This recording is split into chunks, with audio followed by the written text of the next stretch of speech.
to the Know Your Legacy podcast. I'm your host, Vipul Basanya, and today's guest is Shaman Durek.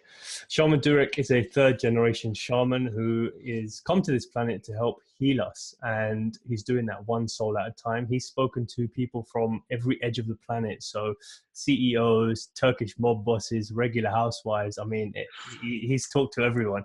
So thank you so much for taking the time to be here. It's a pleasure to be here. Thank you for having me. No problem at all. Pleasure's all mine. So before we go any further, what's the name that you used before Shaman Durek became the staple? I used to just go by Durak, but then Shaman Durek came about because of an elder, Native American elder, was like, you need to call yourself Shaman Durek. It was really when I was really young, when I was younger. And I said, why? And he goes, because he goes, what you've come to do is going to help our, indigenous cultures have a voice in the world. And you need to bring a title to it, like doctors bring a title to their name. And so I started calling myself Shaman Durek at a very younger age. Mm-hmm. And it's always been that way. Interesting. So I know you call yourself a spirit shaman. That's the area that you work from. But I know there's other shamans out there as well. So just for the benefit of the listeners, what's the difference between what you do and like what some of the other shamans might practice? So, for instance, a spirit shaman, we have a little bit more in the sense of what we actually have to deal with as far as when it comes to the way that you adapt and your evolutionary process is concerned. Other shamans who work with like plant medicines and so forth, they deal with more understanding of the plant and how it associates to you on a spiritual level and how it associates to you on a physical level, and at what kind of measurement and so forth they should utilize. And then also what kind of experiences you have, they know how to be able to tell you like what that means and how that, appropriates and so forth.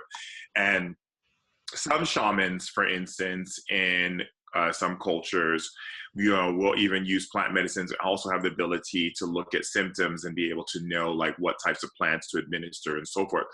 In spirit shamanism, we have a little bit more in the sense of, we do shamanic hand clapping, we learn symbolisms, we learn how to read the bones, we learn how to read the graphs of your arteries and veins, which tells us a lot about you. We can sense synthesis in your body, which is your ability, how your body's communicating and in which pattern it's communicating in, which tells us certain numbers that we know in shamanism that mean certain things shamanically. And so, like, for instance, we also have the ability to read, like, your tongue, your eyes, the way you breathe, the way you walk, and the way you speak, and the tone inside of the way you speak has certain elocutions of sound and vibration. And those vibrations we've studied to learn what those vibrations mean and how they associate to you in this life, as well as communicating to all matters of spirit, all matters of how to bring intelligent knowledge from spirit world into a way that brings it to you in the most efficient and most, I would say easiest way in which to adapt to it. Because some information that comes from some shamans can be too woo-woo for a person who's like a Wall Street exec or a major CEO or a politician. Whereas what I'm here to do is simplify information for you so that even like someone who's never even read a spiritual book or taken a yoga class can understand what exactly I'm speaking about. And then also we study physiology, kinesiology, pathology. We study understanding of adaptation, sociology, and we also study anthropology to understand the depths of evolution and how human beings evolve themselves both through communication, through their natural environment, through structural environments such as architecture, how buildings are built, how the food and how it relates as far as medicine to the body, or if it's considered a toxin or a poison. And we also look at your structure, like your tribal structure, if it's a tribe, if it's a family structure, if it's a relationship between two people, what is the social engagement you're having, and what is the conversation or the awareness within that social engagement gives us a very clear understanding on how to support you. That's a lot to take in. I mean, that's a lot of information you're picking up there. So what is it you see when you look at someone? I see a lot. It depends what. That's like such a broad question. What do I see? Well, I mean, I see, I see the energy that moves around them. I see the way that their facial expressions are making facial expressions tells me a lot about them. I can see the spirit energy that's around them, how they're perceiving the world, how they're interpreting the world, what's coming through their being. I also see like words appearing around them. So it kind of tells me like what's going on. And if I choose to look at it, it's like I see so much and I don't always want to look at things, but I see it and I'm like, oh, okay, whatever. And then I kind of, because I got into a place where I've gauged how to be able, because it doesn't turn off, but I can turn the volume down of my attention upon it. So it doesn't turn off, but my attention, I can turn my attention down to just not pay attention. So that's kind of what I see, and so much more. But I hear their spirit guides talking. I hear their thoughts. I hear their unconscious thoughts. I hear their subconscious thoughts. I hear all kinds of things.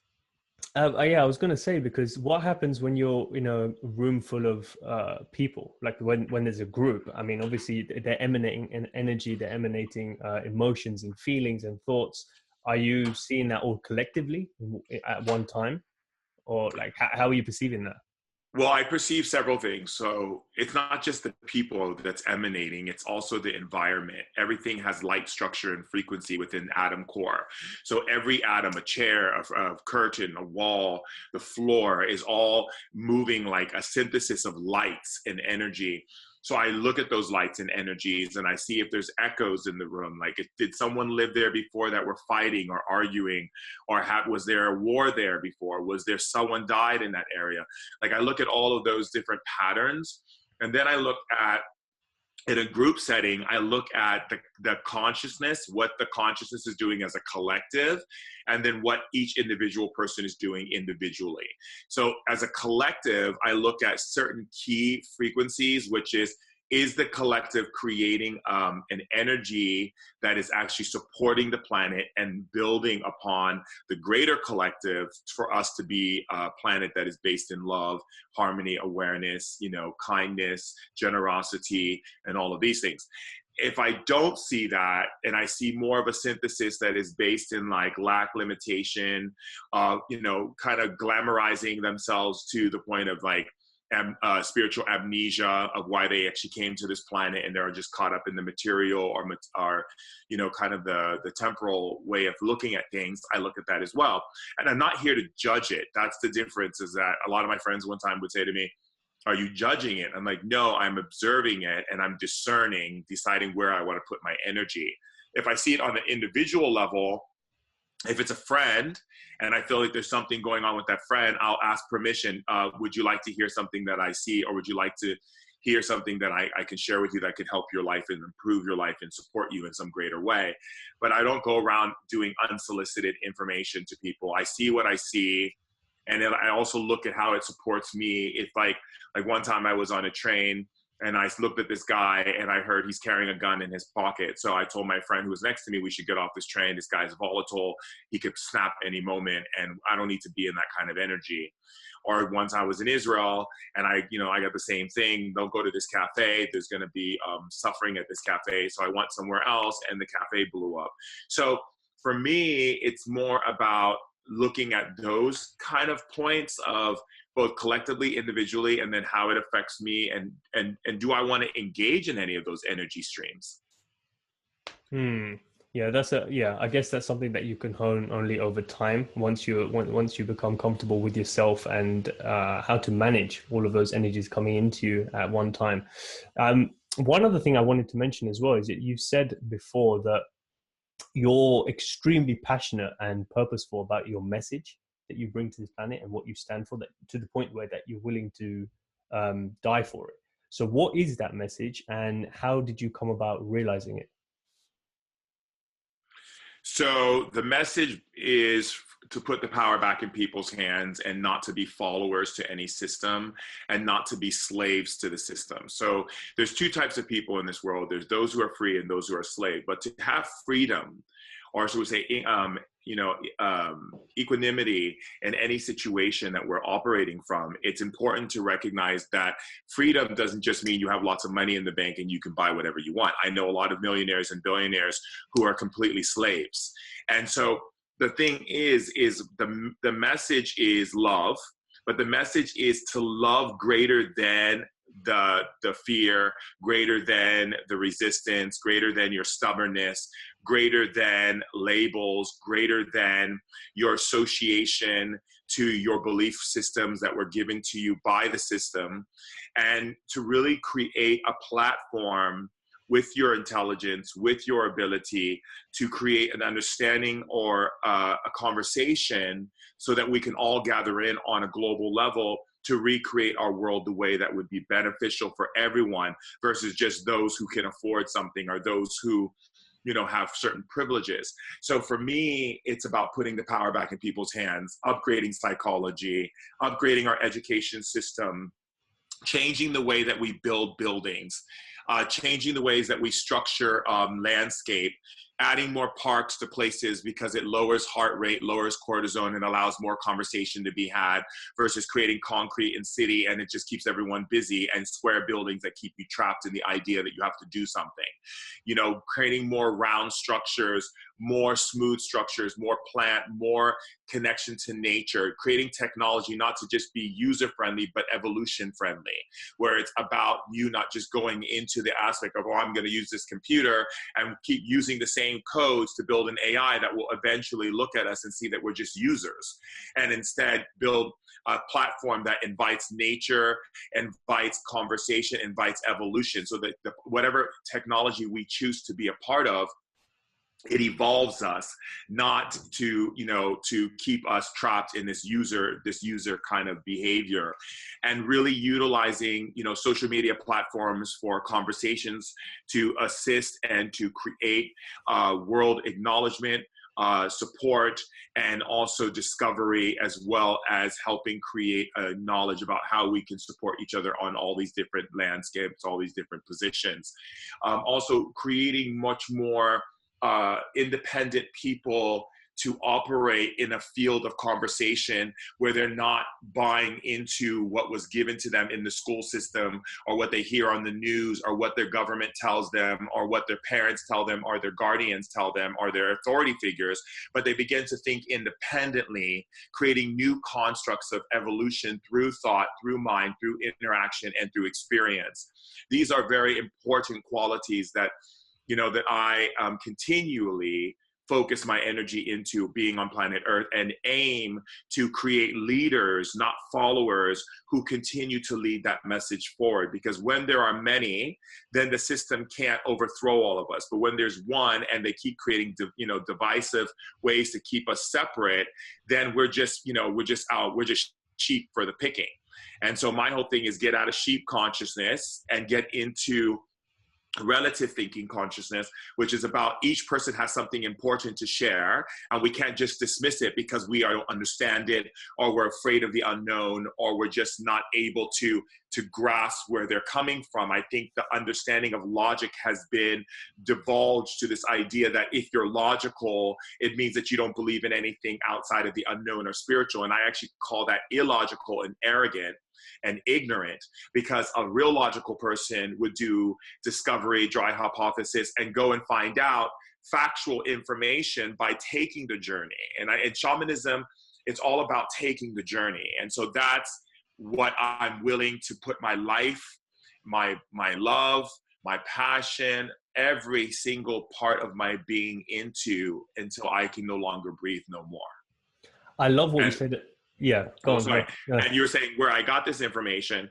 So I had this information as a kid. I went through a lot of abuse. I went through a lot of sexual abuse. I went through a lot of drugs, alcoholism, you name it. But then it really solidified when I died when I was 28 years old. And when I went to the other side, I suffocated to death. I lost my kidneys and died of a 10.6 potassium. When I went to the other side, everything was revealed to me that we're making it harder than it has to be. Everything that we say, think, and believe gets created by creation, and that God is not Santa Claus, and God is just the creator inside of us waiting for us to tell God what it is, and then it creates whatever we say it is. And so human beings continually to operate on this idea of this projection outside of them, as if they're projecting some holographic idea of something outside of them giving them power. They don't realize that they're the power source. And so for me, it's about being able to to shift the mechanisms of their motor operandi and fine tune them to the alignment of themselves, so that they don't become codependent or necessarily needing someone's value and approval to identify who they are as a creator in this embodiment. And then be able to use that collective reservoir of limitless power inside of them to be able to share that with their brothers and sisters. And then thus again, as I said, create a new experience here on earth. There's a lot to unpack there. I love how you shared all of that. But one of the things, before we come back to the whole rite of passage and you dying at 28, one of the things you said is quite interesting is you said we need to move into a place of relative consciousness and figure out, you know, what we're here to serve individually rather than following sheep mentality and herd mentality. How is it that someone can bring themselves out of the matrix and that transmission of, you know, I'm an idiot, I'm not good enough, I'm scared, whatever it might be. And I've heard you say like that those thoughts are just like the matrix coming in to stop you from progressing. And then we mix that up with our own consciousness. How does someone separate themselves from finding what their true power is so that they can serve it the way you're serving it? So you mentioned two things, so I'm just going to go off of those two things. Yeah. Because they're two complete different things. So let me ask the first one. So the first key to pulling yourself out of that very matrix consciousness is to ask yourself, why are you doing what you're doing? Are you doing it because you get love, value, reward, acknowledgement, or position? Because every single action that's been programmed by the matrix is based on the idea that it's giving you some form of paradise or some form of completion, some form of something that makes you feel good, to be acknowledged by something outside of you once again. So you can always, you know, use that as a kind of like I call it like, you know, the game board of life. Is ask yourself, am I doing this because I want to do it with no strings attached, which means authentic doing, right? Or am I doing this because I want someone to tell me I'm a good person? Or I want someone to say to me, oh my God, you're so amazing, you know, or I want someone to see that, you know, that what I'm doing right now makes me a valuable, you know, participator in society. These things are actually kind of, I'm going to say kind of, thank you for correcting me, spirits, are actually shifting you out of authenticity and putting you into a place of subservient, I would say subservient part of your being that is operating from a place of distrust in who you are. Right. And so what it does is it creates a faction of lies to yourself.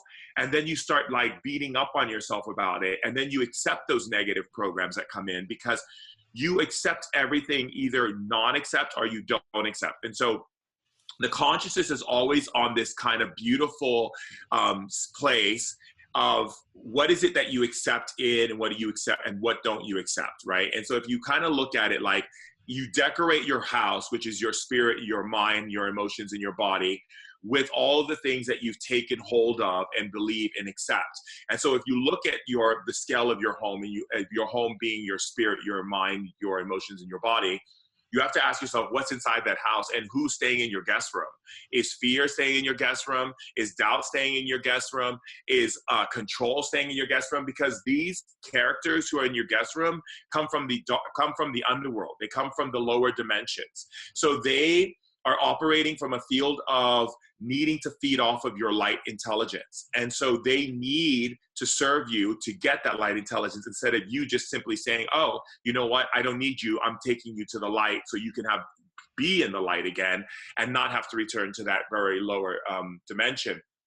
So the things you want to have in your home is sustainable love, sustainable joy, sustainable prosperity, sustainable health, optimum health, and viable health, which is meaning like, you know, like when you're talking about really operating from high synapses flow, operating from neural pathways that are open, being able to access different axes of your brain and be able to move between both the physical and the intangible or the invisible, and bringing that together as a symbiosis, not something that's separate from you, not like, oh, I'm this physical being having a spiritual experience, or I'm this physical being dealing with the untangible, but the intangible and the physical is a part of me. It's all a part of me. And so I think that the key for someone to be able to step out of that place, first thing to do is to ask, where do you feel like you have to do something or else? I'm just going to cough for 1 second. Just in case you edit that out.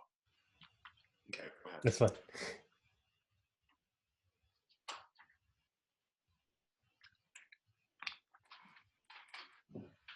Because that's the whole consciousness, right? If we look at the consciousness from humanity, doesn't matter where you are in the world. I've traveled all over the world, and the consciousness and people and evolution isn't just different from one place or the other. It's just sometimes it's lower or higher, or there's different elements in from different religions, associations of community, and so forth. But the consciousness as itself is based in the understanding that, you know, if I don't do this, this thing's going to happen. And the reason why that happens is because, I mean, face it, we are literally walking mushrooms. We are literally walking fungi that basically procreate. We are intelligent mushroom species, but we don't have a hold of our spirit and our physical, because all these tiny little microorganisms, these wonderful bacteria, these amazing fungi that make us human and make us have microbiome and, you know, a healthy brain and all of these things that are happening within our body, when its great intelligent network, has one thing in it that affects our spiritual self, and that is it will die. And so as human beings have this understanding of death consciousness as a relative factor of how they make choices in their life before getting hurt or something bad happening to them, or, you know, not being loved means death, not being liked means being alone, which means death. And so all of that is antiquated in their decision-making process, or how they operate in life, or what they allow themselves to do. And then that goes on with all of the other things that come along with it. If their acceptance of labels, their acceptance of, you know, belief systems that were passed down to them through family members, or the ideas of no's and yeses, depending upon what they feel they get love and accepted for. So that part of the body that knows it's going to die and return back to nature keeps sending signals to us of fear. And the spirit, which knows it's eternal, is going, no, I'm not into that. Like, I'm gonna do all the things that I love to do, and I'm gonna shine my light as bright as I want, and I'm not gonna be afraid, and I'm not gonna live in that fear, because I am not fear. I am a living source of energy and power that can never be destroyed. And so when those two come together, what do you have? You have this conversation of, well, I'm gonna die, so I'm scared. And the other person, well, I'm eternal, so that doesn't even exist. And so it's about, how do you create that you know, that interlink to be able to let your spirit self, which is eternal, communicate to your part of your temporal self, which is the physical. How do they share the space together and be able for you as the consciousness that is a part of it to navigate yourself through life? That's deep. I mean, it's all about getting to that place of a symbiotic relationship, almost, where you're working harmoniously with both sides of yourself, rather than feeling like there's friction. I guess that's where sickness and ill health and things of that nature come from, because you're not in alignment with what your true source is. And it's difficult to explain to people who might think, oh, this is all woo woo, and, like, you know, I don't believe in that sort of stuff, whatever it might be. So I'm thinking, for those who, quote unquote, skeptics, so to speak, how would you get them to emotionally feel that? Like, you can emotionally feel it. I just intuitively know that's the truth, like what you're saying. But how do you get someone to come to that moment in their life, or to come to that feeling? Like, I don't know if you've worked with any of your clients who felt that way, or who are coming from that place. Well, most of my clientele are not very spiritual. Most of my clientele are the mainstream. You're talking Wall Street execs, politicians, Yep. doctors, scientists, you know. So for them, the reason why they actually choose to engage with me, and I don't like the word work so much, because the word work has signal variation codes in it that represent enslavement, with the idea that you have to do something. I like the word love. I'm going to love on something, or I'm going to engage into it, right? And so the engagement that a lot of these clients or different students of mine bring to the table is knowing the fact that shamans are just as much as shamans as we are scientists. And the idea of, we don't separate the two worlds like some people would do in the Western world, and allopathic medicine will say, well, this is only what exists and this doesn't exist. But of course, because doctors only had 1 hour of holistic knowledge and understanding of, of health and wellness, and then the rest of the years were, trained in that allopathic, range. So, for anyone who's skeptic, first of all, I don't believe people are skeptic. I believe people are afraid of the unknown, or they haven't approached or engaged the unknown. I don't, because I could say I'm a big skeptic, because just because I'm, people will say I'm a shaman, they think, okay, quote unquote, you're going to believe every spiritual thing that comes your way. I don't. And for me, it's about two things that make me choose to go into something or not. Is it necessary for where we are in our evolution? Meaning, is it a tool that is operating on the consensus of what is necessary in my physical life? I don't care about all your past lives and how many auras you can see and all that. Is it information that supports me right now? If I'm talking to a Wall Street exec, is the information I'm giving him from the spiritual world necessary for him to be more successful, to have more greater resource and outcome in whatever field and endeavor in which they choose to embark upon?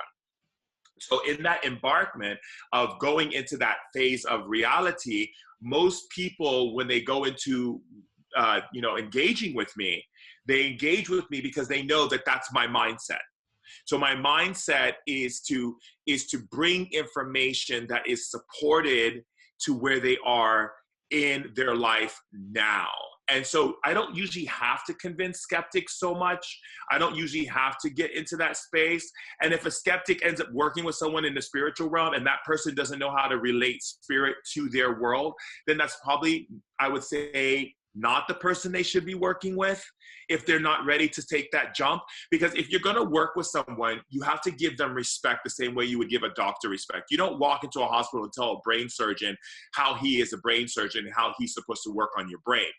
If you're going to walk into a situation, you want to walk into a situation where you're operating from the place of knowing that you're choosing to trust that person in their expertise in whatever line of field they work in. If it's my friend who's a musician, I'm not going to tell him how you get a hit record when he's already had so many hit records. So I'm going to trust, if I'm asking him to teach me about music, I'm just going to trust and be open with a grain of salt, of course, because I have to keep my discernment on, because any human being on a healthy way needs to have some discernment. But at the same time, be open to the journey. And I think that's the key element here. And so it's the person's responsibility to adhere to that level of consciousness when it comes to diving into anything that may be what they consider woo-woo. If they're saying something is woo-woo right there, they have to examine the woo-woo from why they're saying it. What makes it woo-woo? And is that a safety mechanism for them not to approach the unknown, when in fact they've gone through the unknown many times in their life? From the first kiss they had, first time they had sex, first time they had school, all these things. People have survived the unknown so much, so there should be no reason to navigate and explore the realm of the unknown. So the woo-woo, what does it mean? Does it mean you're lazy? Does it mean that you're afraid of the unknown? Does the woo-woo mean that you just can't handle any more input or data streams because you're overloaded? What does it mean exactly? That's very true what you're saying. But I never thought of it that way. All the simple things in life, like you just laid out, that was the first time we went through it. And one other thing that I've been telling friends as well, it's like a recent quote that I actually posted was, everyone's lost, follow your own compass. And that came from my own feeling of, I'm 21 for the first time being 21. I'm trying to figure out what it's like to be 21. And the same goes for a 16-year-old, the same goes for a 50-year-old or 60-year-old. So just because they're older than you doesn't mean that they figure out their life, because it's the first time they are that age. So they're experiencing life at that age for the first time. It's kind of trippy, but then I was like, that makes sense, because they're trying to figure out the issues, problems, and experiences they're having. and they may be able to advise you, okay, when I was 15, this is what I did, but at 60, they're facing their own issues. And so everyone comes with this baggage, so to speak, or these experiences that they're trying to figure out for themselves. So I don't think that there is anyone who has all the answers.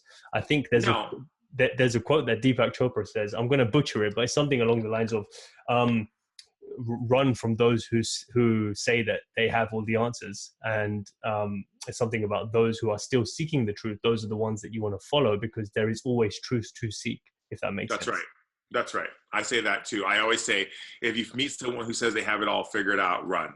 Yeah. I've said that since I was a kid, because Yeah. I think the journey of the wise one is the journey that never ends. The fear of the unknown. I think that's what people are scared to step into. So do you think that's where a lot of the thoughts about anxiety and worry about the future come from, and that takes us away from being present? Is it rooted in the fear of the unknown? It's rooted definitely in the fear of the unknown. It's one of the many roots in the fear of the unknown. I think the idea that human beings actually think about future is a waste of time and energy. It doesn't compute in the realm of data and truth, because the future doesn't exist. And if we look at it scientifically and shamanically, in shamanism, we know that there's a quantum universe. And if there's a quantum universe, that means that the future is being created in what you're doing right now. And what's happening right now is what you were doing in the past.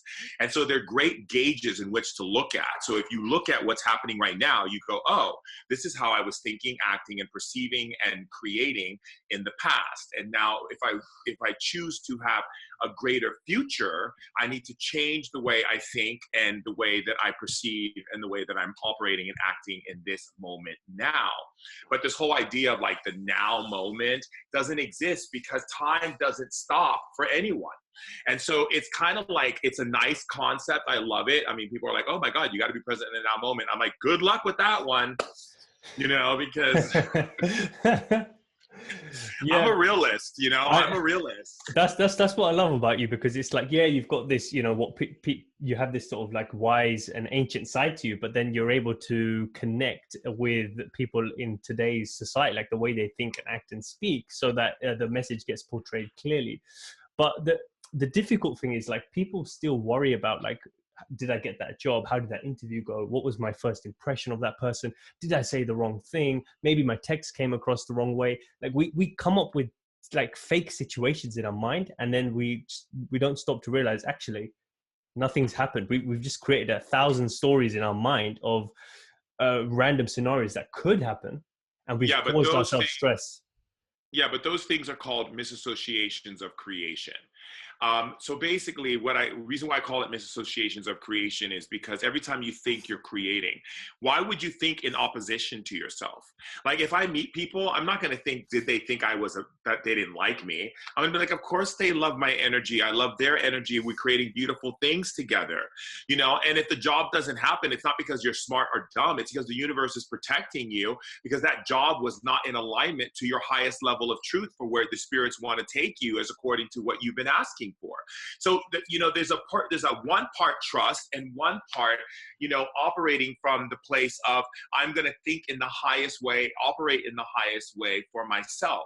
So that's, it's like, it's a perfect example. It's like, this woman said to me, she said, I'm really afraid that, this cancer is going to take over me. And I said, well, great. You just gave the cancer, you put the cancer on you in a negative way. You're cursing yourself. I said, let's talk about the cancer in a positive way and shift it out of your being. It took me like 8 months to talk to her about how to change the way in which she speaks to herself and perceives.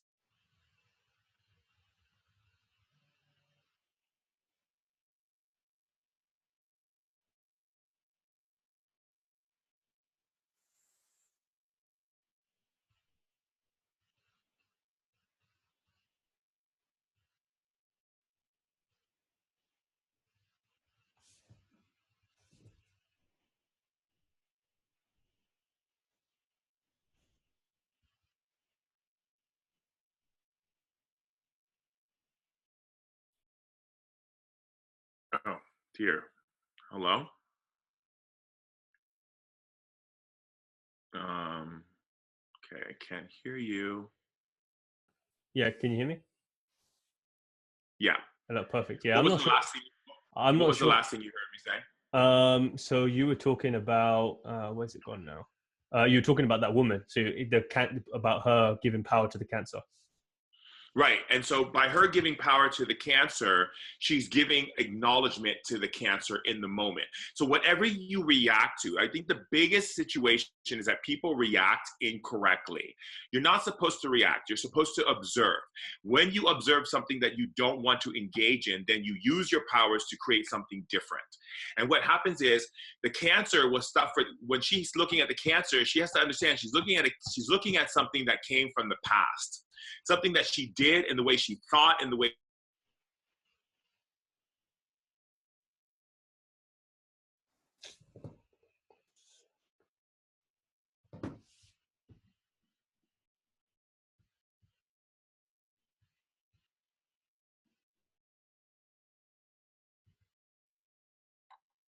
Hello, can you Hi. hear me? Yeah. You were talking about the past. We're still going. Yeah, what was the last thing you heard me say? Because you Uh, froze again. oh, okay. Yeah, you were saying that she's thinking into the past in terms of bringing the cancer, giving it power today. Yeah, so everything that's showing up with the cancer is come from the past, and the way she ate, the way she socialized, the way she connected, the way she believed, the way she interacted with life. So all of that is showing up in the cancer right now. Now what the spirits are asking her to do is to observe it and say, is this what you were talking about? Is this what you were creating, creator? This is what you were talking about? No? Okay. So don't react to the cancer. Just look at it. It's here right now because of the past. What would you like to create in the next future that's coming, in the next week, in the next month, and so forth? That's what you need to put your energy on. And so when people are like, oh my God, did I write this text right? Or, oh my goodness, did I, get that job? And oh my goodness, these are all whiny, negative ways of responding to creation. And they're not supportive because they don't create, they create fear because you're operating from a whiny nature. And whiny nature, oh, did I this and did I that? And blah, blah, blah, blah, blah, blah. This is fear-based. Fear-based goes in one box. So if you have a box and the box is fear, every time you open your mouth, fear, it goes in the box of fear. So it goes to the darkness. Every time you say something that's coming from love, whatever, it goes in the box of light. It goes into creation. So you're either creating or you're destroying. Every day, every time you open your mouth, creating, destroying. Every time you think, creating, destroying. Every time you eat something, it's either creating amazing things in your body or it's destroying your body. Every time you get into a conversation with friends, you're either creating powerful energies that inspire, delight, and lift you and shift you to new ways of thinking, new innovations and support and bringing collaborations together, or you're destroying each other's dreams. The choice is yours, and it's always based on a choice. And I think it comes back to remembering the fact that, well, not even remembering, but realizing the fact that we're not projecting this image of God, but we are an image of him or her. And so naturally, we have been given that ounce of creation, like it's been put in us to then go and create. And one of the ways we do that I don't think people give it enough significance, is we're given the power to procreate. Like you can create life for free. So if you've been given that power to create life, do you not think you can create your own life? I don't know if I'm making any sense, but like that's. Well, let's go a little bit further. Let's take it to a further place. I'm going to demonstrate for you, with you, how creation works. Okay? Yeah, let's do it. All right. So you're going to repeat after me. Okay? All right. You're going to say, I love how powerful you are. I love how powerful you are. So open up the energies in your body. So open up the energies in your body. And expand them. And expand them. And as you're opening the energies in your body, bring the energy of poison out of your body. And as you're opening the energies of your body, bring the poison out of your body. Bring it out of your mouth and throat. Bring it out of your mouth and throat. And bring the air out of your mouth as well. Bring the air out of your mouth as well.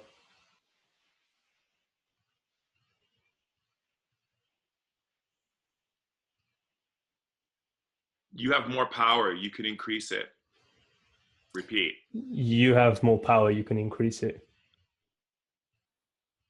Give yourself permission to use your power now. Give yourself permission to use your power now.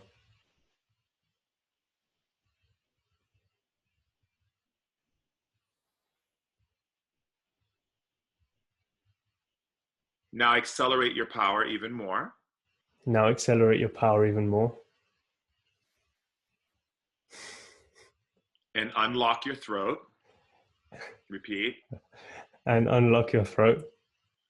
Unlock your spine. Unlock your spine. Open up a stargate above you. Open up a stargate above you. And draw electricity into your body. And draw electricity into your body.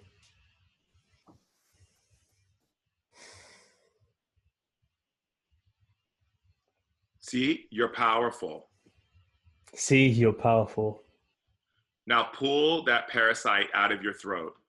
Now pull that parasite out of your throat. And bring it out of your system. And bring it out of your system. And bring it out of your mouth and throat through deep yawn, or cough it out of your body. And bring it out of your system through deep yawn or cough it out of your body.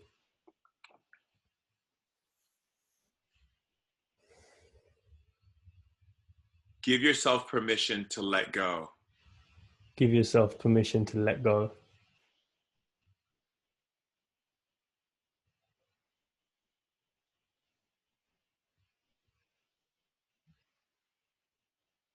Give yourself more permission to let go. Give yourself more permission to let go. I won't be upset with you for being powerful. I won't be upset with you for being powerful.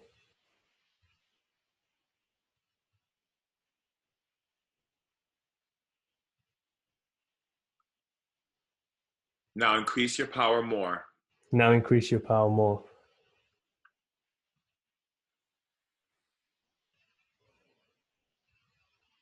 Do you see what's happening to your body? Do you see what's happening to your body? You're increasing your power. You're increasing your power. I'm proud of you. I'm proud of you. I'm sorry for all the times that I didn't let you be powerful. I'm sorry for all the times I didn't let you be powerful. By giving you the wrong information, God. By giving you the wrong information, God. But I won't hold you back anymore. But I won't hold you back anymore. So be as powerful as you want to be. So be as powerful as you want to be. And I'll be the vehicle that you can shine through.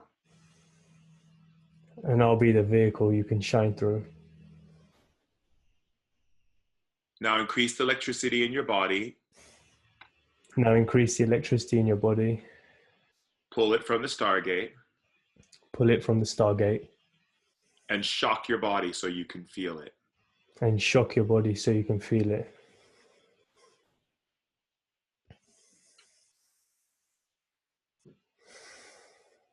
Now do it again, and this time stronger. Now do it again, and this time stronger.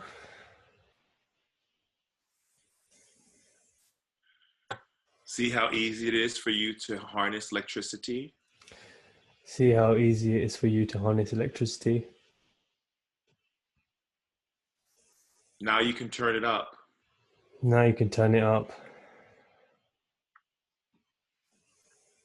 Release your fears of the unknown. Release your fears of the unknown. And pull it out of your mouth through deep yawn. Now pull it out of your mouth through deep yawn.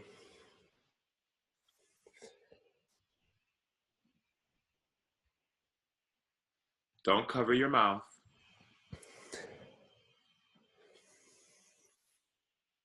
You can pull out even more. You can pull out even more. Pull out more of your fears from the unknown.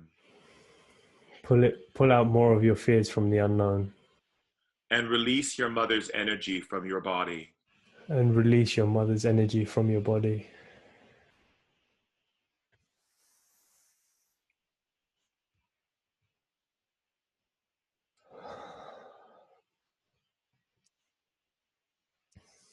See how easy that was? See how easy that was? Now you can harness more power. Now you can harness more power. The more you clean all of the darkness out of your being, The more you can clean all the darkness out of your being, the more power you will have. the more power you will have. So go ahead, pull out more darkness that you've taken in from the matrix. So go ahead, pull out more darkness you've taken in from the matrix.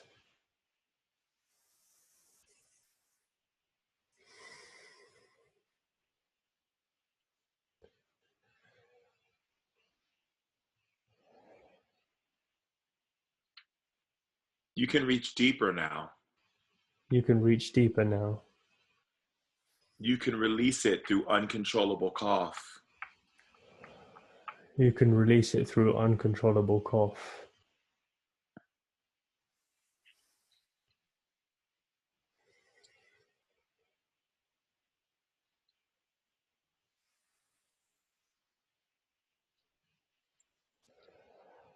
You can let go of holding back. You can let go of holding back.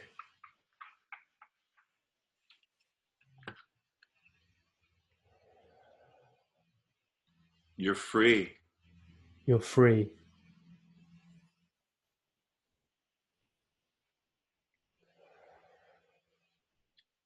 Feel how good it feels to be free.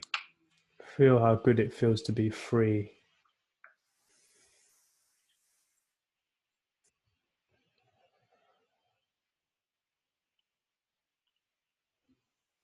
Now you can pull out even more. Now you can pull out even more. Unlock your throat by using your powers. Unlock your throat by using your powers.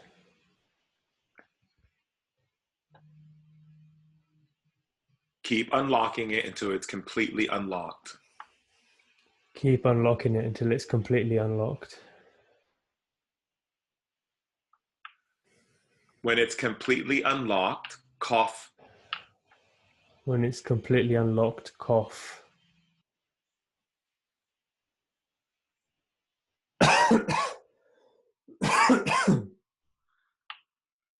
Don't cover your mouth.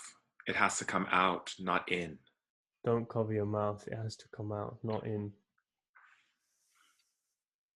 Now that your throat is unlocked, Now that your throat is unlocked, pull the sound waves that have been trapped in your back. pull the sound waves that have been trapped in your back. That's been causing disturbance to you. That's been causing disturbance to you.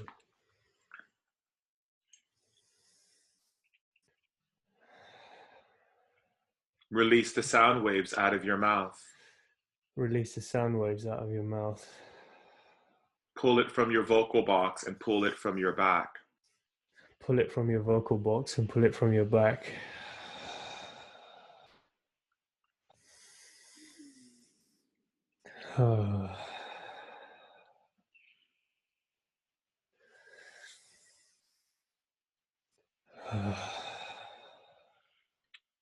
Now open up your brain. Now open up your brain. Fire off your synapses faster. Fire up your synapses faster.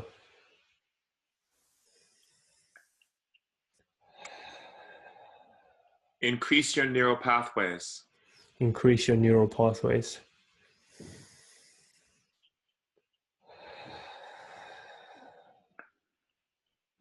Dilate your eyes. Dilate your eyes.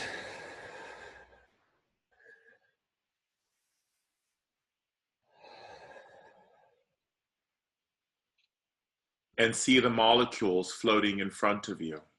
And see the molecules floating in front of you.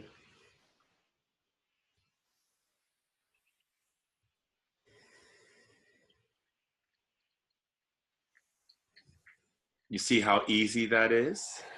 You see how easy that is? It's because you're powerful. It's because you're powerful.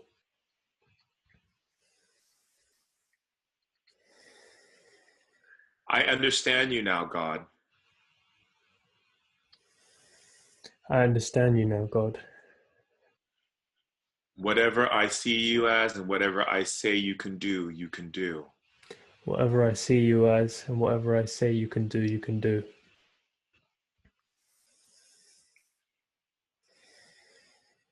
Increase unconditional love and self-love through your body in waves.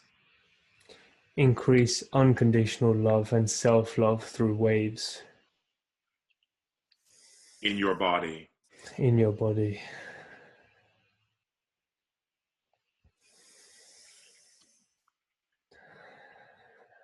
Change your molecule structure.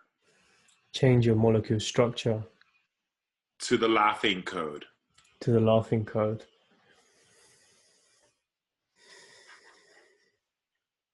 Increase endorphins inside of your body. Increase endorphins inside of your body. Raise your serotonin levels. Raise your serotonin levels. Release the laughing gene inside of your bloodstream. Release the laughing gene inside of your bloodstream.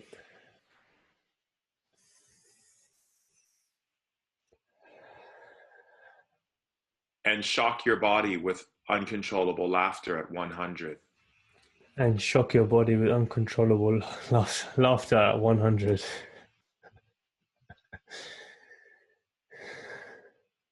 200. 200. 200. 300. 300.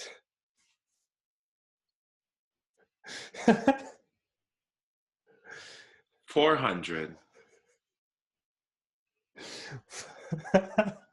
400.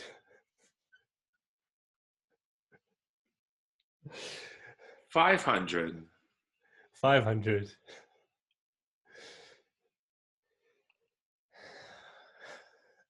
Yes. Yes. See how powerful you are. See how powerful you are. Your mind never deny it.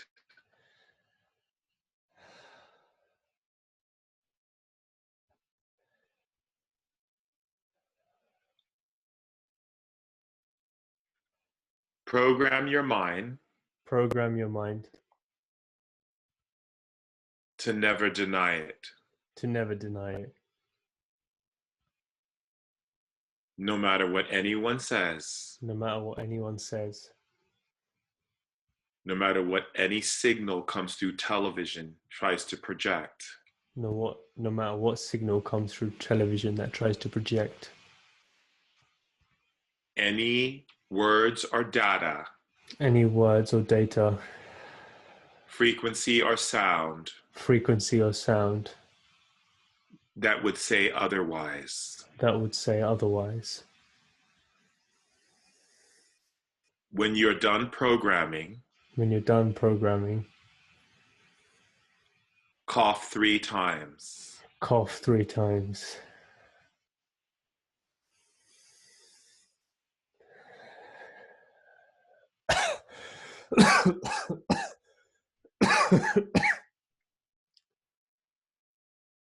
See, I told you. See how easy that was? Wasn't that a great demonstration? Wow. Yeah, it just feels like I wasn't consciously thinking. It just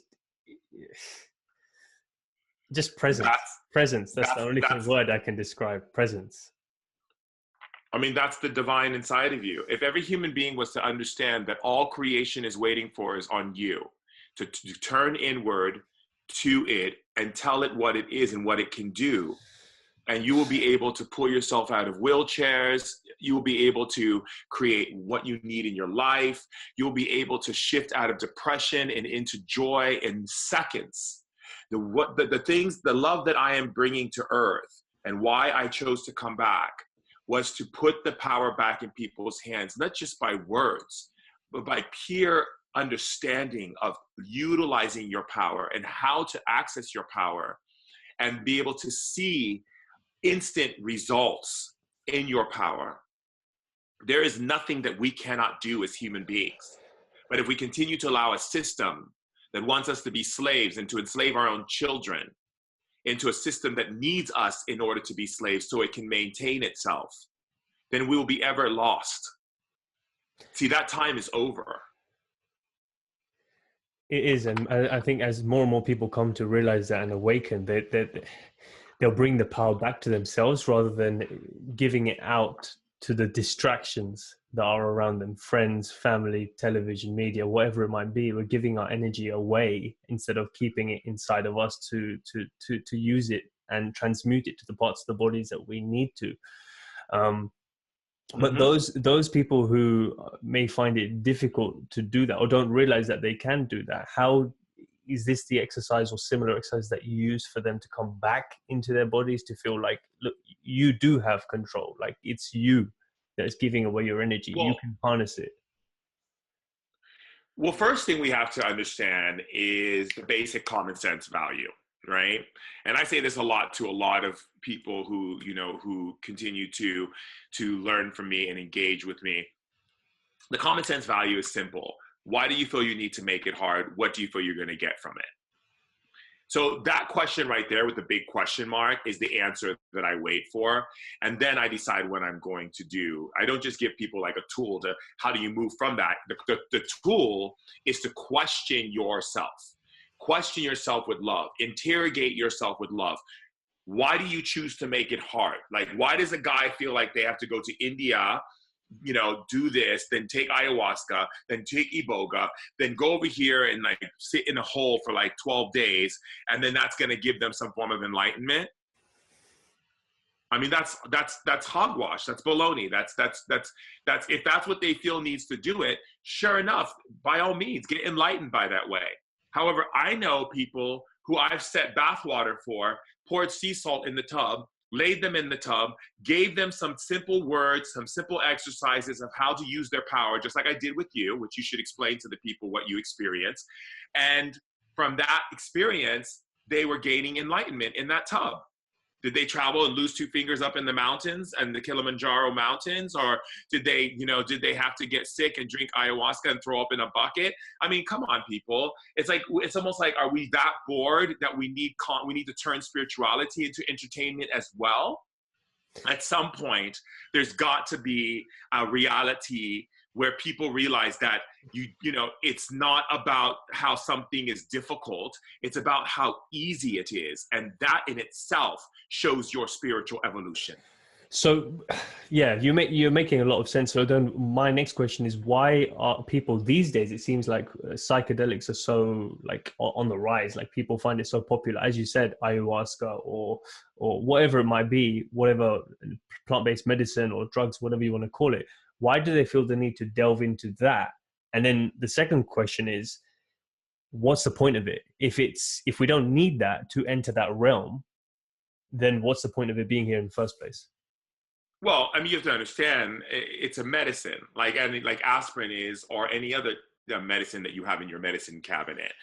The question is, do you need the medicine? Are you taking it because it's on trend and you're a trend sheep?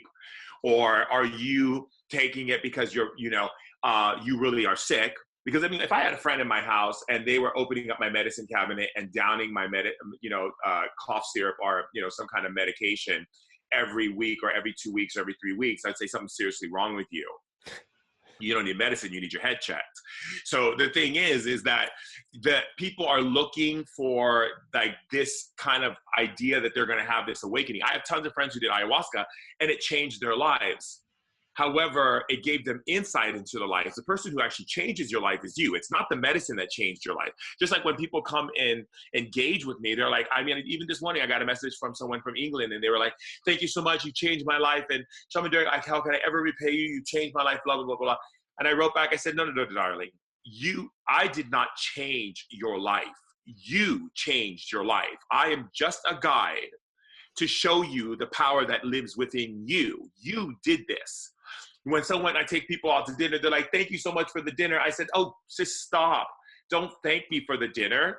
You manifested this dinner. You manifested me paying for this dinner. Be grateful for your manifestation skills. People always want to put everything on the outside. You go to ayahuasca, they think on something outside is going to fix what's going on the inside. It doesn't quite work like that.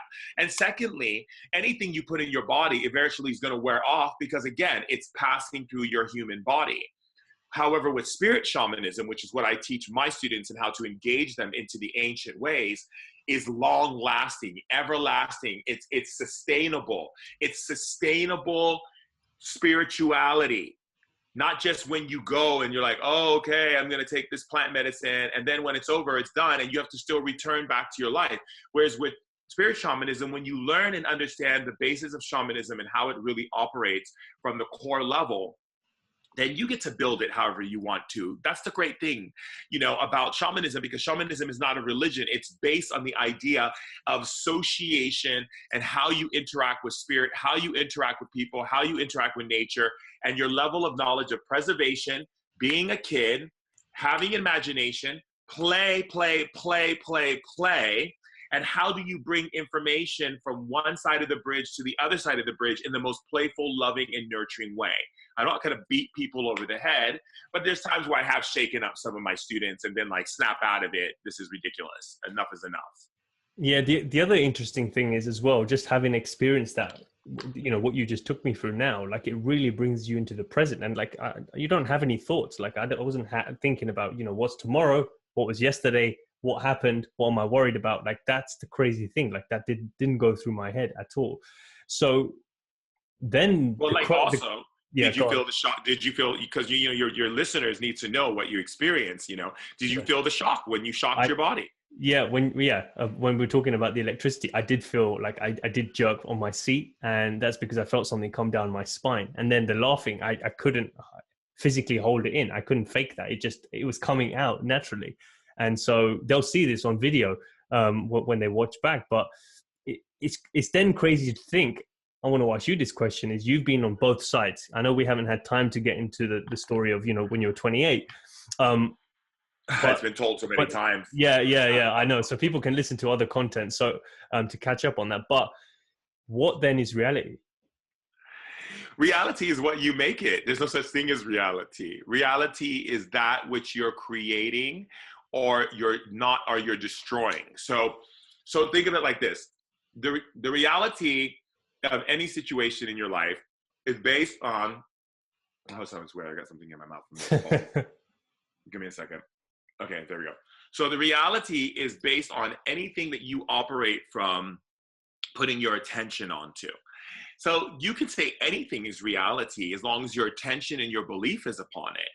For me, I look at reality as an opportunity to see what is being collectively created to people to become reality, and what is individually created by me to become reality. And then I get to ask myself, when I see it, why did I choose this reality versus that reality? You see, I always say a wise person is not one who only sees one thing, one reality, one road, one way. It is someone who sees quantum roads, quantum realities, many roads, many destinations. This gives you, I just feel so good. It just gives you such a vast understanding of the depth and the expansion of creation that lives within you, in the many universes of you. And so that many universes of you is the many universes of this universe and the many universes of every person. And so when you see that and you're a part of that, and you're not accessing like LSD or ayahuasca or iboga or combo or sapo or anything to get to that level of consciousness and love, then the power resides in you. If you have to go outside to get something to put it in your body to get to that space, then you're going to become codependent. And spiritual codependency is not pleasant at all. Yeah, I think it's an individual journey for each person that's listening. They're at a different stage in their level of spirituality or consciousness, and so there are people who are Hmm. codependent, and there are people who think this is wacky right now. But like, I think everyone will peel back the layers in their own time, because they're at Hmm. just a bit different part in their journey. Um, Now, one thing I really want you But to isn't that a wonderful thing? That's a wonderful thing, isn't it? it really is. I love the idea of the hero's journey. I think we're all experiencing the hero's journey in our own lives. So each roadblock, each challenge, each crossroad is for us to figure out ourselves. Like, it's our own story to figure out what's the next chapter. Where do I want it to go? How do I want it to look? What do I need to do to overcome this? What do I need to learn? What should I have learned? How can I learn from my mistakes? So it's this whole concept of reality that you're talking about. We're creating that road the way we see fit. But then I think all these distractions come along the way: mum, dad, brother, school, media. And we're just like, actually, maybe I shouldn't turn left. Maybe I shouldn't turn right. And then you realize, actually, I wanted to go down there 50 years ago, but now it seems so far away. And then that's like the equivalent of I'm too old. And then we never walk down that road. And then it gets to, this is the whole point of my podcast, it gets to you 90 or 100 when it comes to the end of your life, whatever age it might be. And you're like, shit, I didn't do it. It's not what I hoped for it to look like. And I want people to start thinking about that now, because you can start creating that from 16, 17, 8, 9, 10. You don't have to wait until you're retired. Okay, rant done. That's great. So, Well um, said. no, I appreciate that. Thank you. One thing that you explained really well, which blew my mind, was we may not just have one soul residing in us now. Like, we may have come from multiple souls or multiple spirits. I may be butchering it, but I remember you talking about this. If you could just explain that a little bit more Yeah, clearly. so a lot of times people think that they're just a single cell soul, and that's not possible. If you ever take an atom, or you look at a cell, or you look at any kind of organism, you realize there are multiple components to that organism. What makes you think we're no different? We're not different. The thing is, we're multidimensional beings. There are many spirits that made me who I am. And those spirits have given me my personality, the reason why I like certain things a certain way, the way I operate, the way I carry myself, all of these different behaviors and characters of my being are all portrayed within all of those different spirits. That's why when people get into past life regressions, I'm just like, oh Lord, here we go again, ego regression, because people want to be like, oh, what was I in my past life? Well, okay. So, the consciousness is understanding in shamanism that we know that past lives are not like you had a past life. That life of that spirit that's inside of you had that life. So you could be, let's take like right now. I'll use myself right now as a perfect example. My guides want me to do this. Right now, as I'm talking to you, there are millions of spirits inside of me experiencing me as Shaman Durek. And they will go into another lifetime and have a remembrance that they were Shaman Durek. And so will another person, and another person, and another person, and another person. Who will the real Shaman Durek please stand up? The thing is, it doesn't work that way. In linear thinking, sure. In quantum thinking, Yeah. right? And so the understanding of it is that I don't just exist in this realm. I exist in multiple realms, as well as in multiple bodies on Earth. And I am not just one being having an experience. I am living in another person's body having an experience, and another person's body having an experience, and a tree having an experience, and an animal having an experience. And they're all on this planet right now with me, and I'm all a part of them. Now, if that doesn't blow your mind, tell me what does. I think you could read it on my face as you were talking. Yeah, mind fucking blown. I guess then it completely makes sense why oneness is just like I don't want to say the answer, but it's just the intuitive feeling that that's the right truth. And Of course. that's the reason I get from what you're saying. I could never understand like oneness. Okay, I get it. Everything is sharing the same love, or it's like one consciousness experiencing itself in different ways, like dog, cat, mouse, Vipple, whatever it might be. But then it's because of the fact that it's coexisting at the exact same time as well. It's not just like one soul passing down from one object to the next. It's like multiple places at the same time. Yeah. which Or is crazy. what you consider time. Remember, time is a factor that is necessary for our species because we don't find motivation keys within the idea of there being no time. In other galaxies, there's no such thing as time. This is a whole other podcast, but yeah, I'd love to dig into that a bit more because it's like without time, what, what do you track? Like, Well, how can you antiquate your value? You see, time gives you your value and makes your value valuable. I have no answer to that. Yeah, it's something to meditate on, but I don't want to run over because I know you've got stuff to do after this as well. Yeah, I think we may have I to do. schedule another podcast thereafter. But just to wrap up with the final three questions, with everything you know now, going back to the 18-year-old Shaman Durek, is there anything different you would tell him? I would say accept the journey more. You don't have to make it so hard, and you don't have to suffer so much in order to get out of your stubbornness. And how old are you now, just for comparison for people who are listening? I'm 43. I'll be 44 in a month and a half. Wow, you look really good for your age, even though you probably don't. You probably don't track age as a thing. Even it's like I'm not ageless. No, no. And if I want to go younger, I just change my cells in my body and bring the youth vitality gene through my system and run it through my blood for a week, and I'm good. You make it sound so easy. But no, it's definitely working whatever you're It doing. is easy. Yeah. So the second question is, if there's anything that you could write right now, a statement that's going to go into a time capsule for 3 generations from now to read, like someone digs it up, they pick it up and they read this one sentence from Shaman Durek, what would you want it to say? I would say,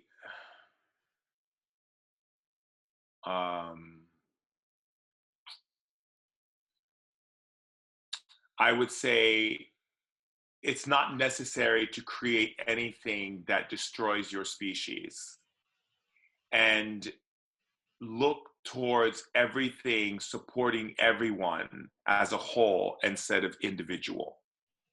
Hmm. And the final question is, you've now come to the end. This is a difficult question to put to you based on what you've gone through, but you've now come to the end of your life. What's the legacy you hope to leave behind in this form? The legacy, not hope, because hope means it could or could not happen. It's a crossroads, so I never use the word hope. You want to leave behind? I would say the legacy I choose to leave behind would be one to love greater than all things known, to love for the sake of loving, and to love our species so much that we love ourselves back into proper resource, use, and bringing all of our collective thoughts and energies to create a planet so that other beings in other galaxies won't cloak themselves anymore from. So that when an astronaut goes into outer space, they won't just see empty space, they'll see all of the spaceships and all of the other beings that are there watching us, who will actually come and participate with us, engage with us, because we're not going to be a volatile species anymore.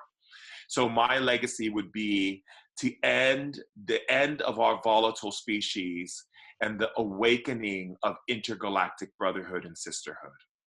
That is massive.